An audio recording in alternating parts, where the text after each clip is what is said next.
Silakan Pak Santosaba. Ya, terima kasih untuk saudara-saudara temanku. Ada Pak Dani ya, ada pakarnya nih di Atlantis. Jadi saya mau klarifikasi tentang semua catatan sejarah mumpung ada semua lengkap nih di forum yang berharga dan bersejarah ini. Saya usul next jangan lagi dongeng ya. Jadi kata yang kita bahas adalah yang real. Kalau dongeng lagi nanti disangkanya sejarah kita pun nanti hanya dongeng-dongengan saja. Padahal Pak Dani, Pak Mis itu sudah payah. Jadi next izin gitu supaya dirubahlah ini, jangan dongeng lagi.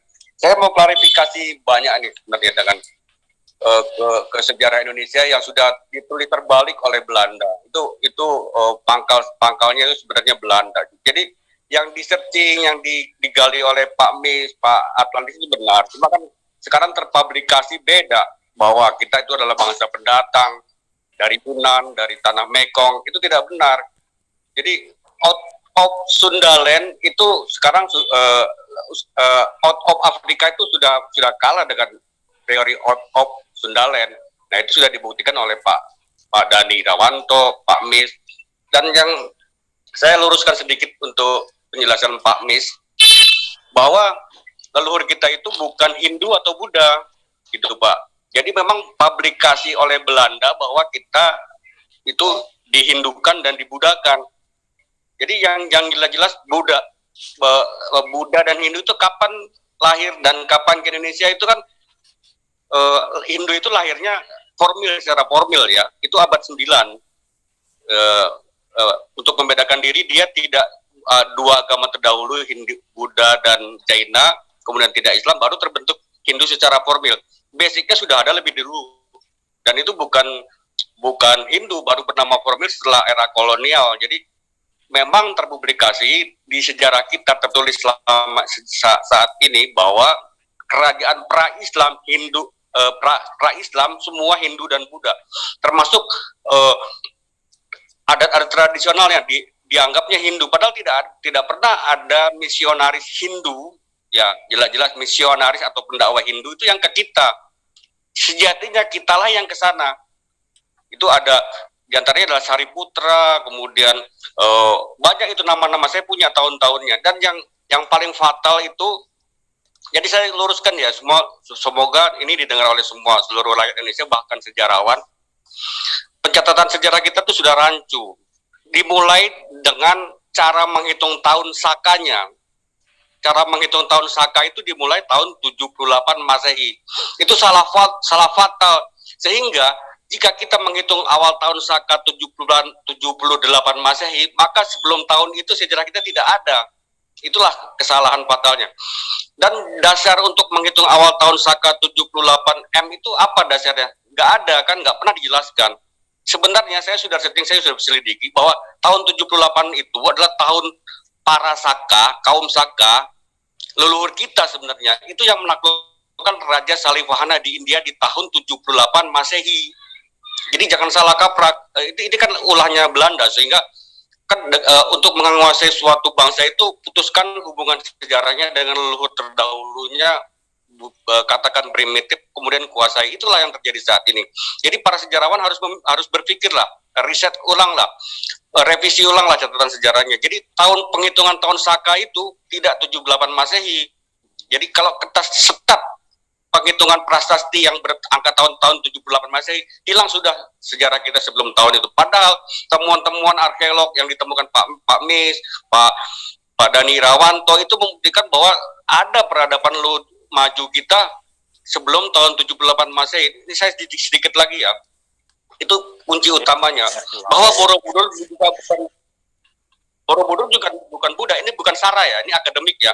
Jadi kapan misionaris Hindu Buddha itu ke Indonesia? Kan tidak pernah, pra-Islam itu tidak pernah, tapi kenapa dilabelkan itu Buddha? Nggak ada dasar, hanya karena ada patung orang duduk bersila mirip Buddha, itulah dibudakan. Padahal posisi orang duduk bersila itu adalah kontemplasi. Kalau di Jawa itu topo, kalau di Sumatera itu tapa, kalau di Sulawesi itu kamala, kalau orang melakukannya kamala, kalau di Bali itu upasena. Itu ritual prosesi kontemplasi leluhur kita sebelum adanya agama. Dan yang perlu dicatat adalah budaya Nusantara itu sudah monoteis. Di Aluk Todolo itu ada penyebutan Tuhan, dan dia bukan Hindu. Di Kalimantan itu ada Yustuha Latala, di Marapu ada apa, di pokoknya mereka sudah berketuhanan, tidak seperti yang dilabelkan oleh penjajah, yaitu animisme, dinamisme, dan primitif. Itu salah besar. Itu kuncinya. Jadi yang jelas bahwa sejarah kita sudah dibengkokkan oleh Belanda. Jurilina tulis, kemudian nyata-nyata dia tulis Jurilina itu bahwa sejarah kita sudah dibelokkan sampai sekarang ini. Jadi saya maklumi kalau misalkan Pak Mis katakan bahwa di Toraja itu Hindu Siwa. Kita balik tanya, kapan misionaris Hindu India datang ke kita? Kapan misionaris Buddha ke Indonesia? Kemudian Borobudur itu juga bukan Buddha. Itu start di publikasi Buddha itu sejak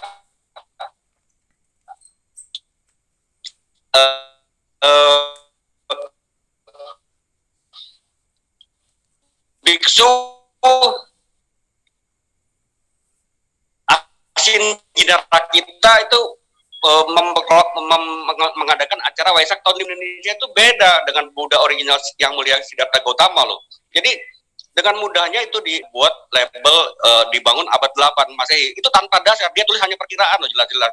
Tapi itu sudah dipakai semua 8 itu tanpa dasar. Fahuan, Yuning itu sudah lihat di Pulau Jawa itu abad 5. Kemudian saya sudah menemukan benang merahnya ini tentang sejarah kita. Itu pusatnya dan nama ajarannya itu sudah saya dapatkan dari kemudian nama-nama orangnya. Kalau mempelajari sejarah harus ada nama, tempat, kemudian waktu, kemudian lokasi. Nah, 3 poin itu yang harus punya. Nah, bersyukur saya kemarin sudah presentasi ke situs Muara Teguh sana. Itu disitulah pusat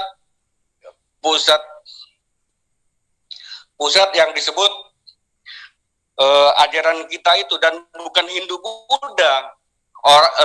Tercirikan dengan dharmic original itulah yang tadi item Hindu Buddha oleh Pak Mis itu, Mas. Terima kasih Mas Yugo.